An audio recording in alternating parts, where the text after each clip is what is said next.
أعوذ بالله من الشيطان الرجيم بسم الله الرحمن الرحيم بأن ربك أوحى لها അസ്സലാമു അലൈക്കും വറഹ്മത്തുള്ളാഹി വബറകാതുഹു. സൂറ അൽ സിൽസാൽ ആയത്ത് നമ്പർ 6. അർത്ഥം: നിൻ്റെ നാഥൻ അതിനെ സംബന്ധിച്ച്, അതായത് ഭൂമിയെ സംബന്ധിച്ച് ബോധനം നൽകിയിരിക്കുന്നു. ഇവിടെ വഹിയെക്കുറിച്ച് ഹുസൂർ വിശദീകരിച്ചു കൊണ്ടിരിക്കുകയായിരുന്നു. അതിൻ്റെ കൂട്ടത്തിൽ ഹുസൂർ മറ്റൊരു കാര്യം കൂടി ഇവിടെ എടുത്തു പറയുകയാണ്. അതായത് ചിലർ ഇസ്ലാമിനെ കുറിച്ച് ആക്ഷേപിക്കുന്നു.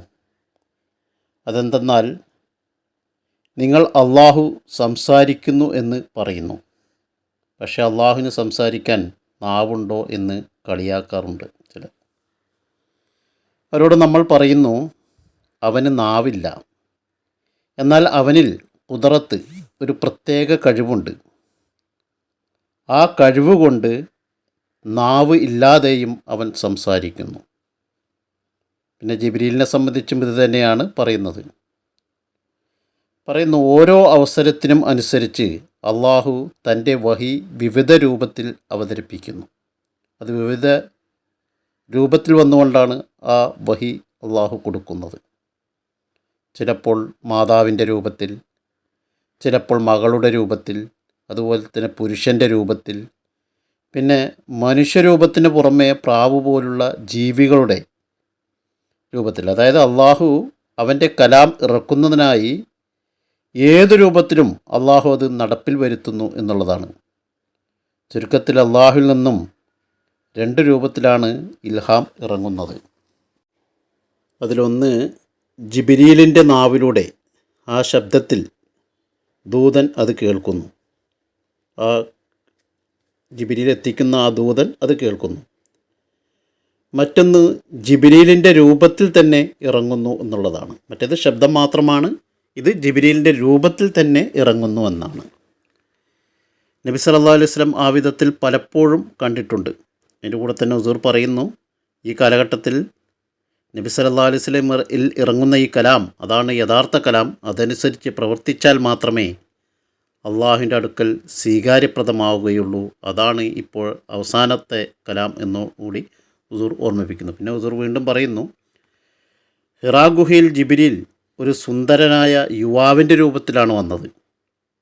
അതുപോലെ തന്നെ പല അവസരങ്ങളും പല രൂപങ്ങളിലും റസൂലുള്ളാഹി സ്വല്ലല്ലാഹു അലൈഹി വസല്ലമിൻ്റെ അടുക്കൽ ജിബ്രീൽ വന്നിട്ടുണ്ട്. സ്വഹാബിയുടെ രൂപത്തിൽ വന്നിട്ടുണ്ട്. റസൂൽ സ്വല്ലല്ലാഹു അലൈഹി വസല്ലം ഇത് ജിബ്രീലാണെന്ന് സ്വഹാബാക്കളോട് പറഞ്ഞപ്പോഴാണ് അത് ജിബ്രീലാണെന്ന് മറ്റ് സ്വഹാബാക്കൾക്ക് മനസ്സിലായത്. അങ്ങനെയുള്ള സംഭവങ്ങളെല്ലാം നമ്മൾ കേട്ടിട്ടുണ്ട്.